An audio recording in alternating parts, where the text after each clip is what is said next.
So David, do you have deliver music from your studio? And I'm not going to call it a home studio because it's a serious studio, but Yeah. do you deliver music for television or any ESPN sporting events? Well, I'm starting to do more and more stuff like that. But for example, the film score that I created for Last Play at Shea was done at my studio. Yeah. And it's one of the really cool things now that you can do Yeah. at home. I mean, I have a big studio attached to my house, so I use the term home studio, but it's a world-class facility attached to my house. Yeah.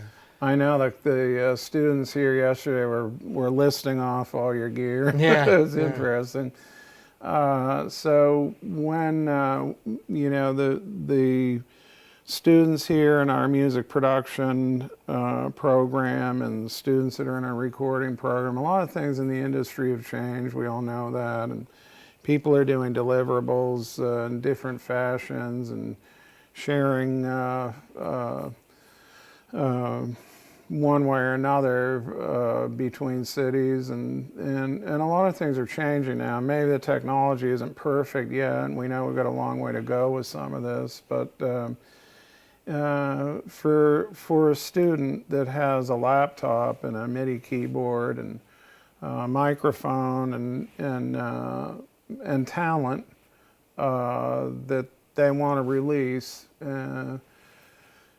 you know, what's the future for them?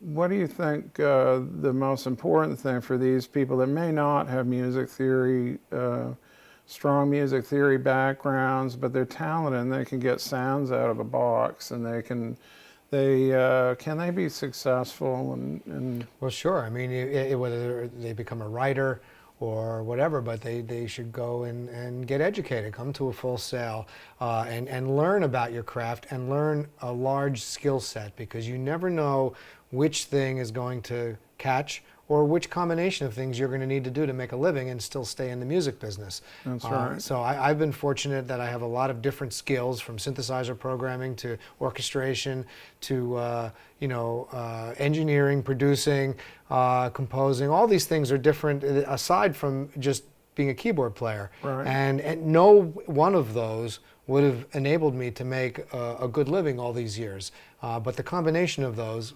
worked out fine. So my best advice to younger students and younger artists is, just sharpen as many skills as you can and just learn as much as you can. Be a sponge, and you just don't know what you're going to need or where your musical path is going to take you. Yeah, and keep creating, right? And keep creating, keep letting don't be locked in on what was, or the great part about these people is they may not know all the rules. Right. And that's good. Right. You may not want to know all the rules, and that's why you break through in an area that you just didn't know the rules, so you broke them. Right, exactly, yeah. Yeah.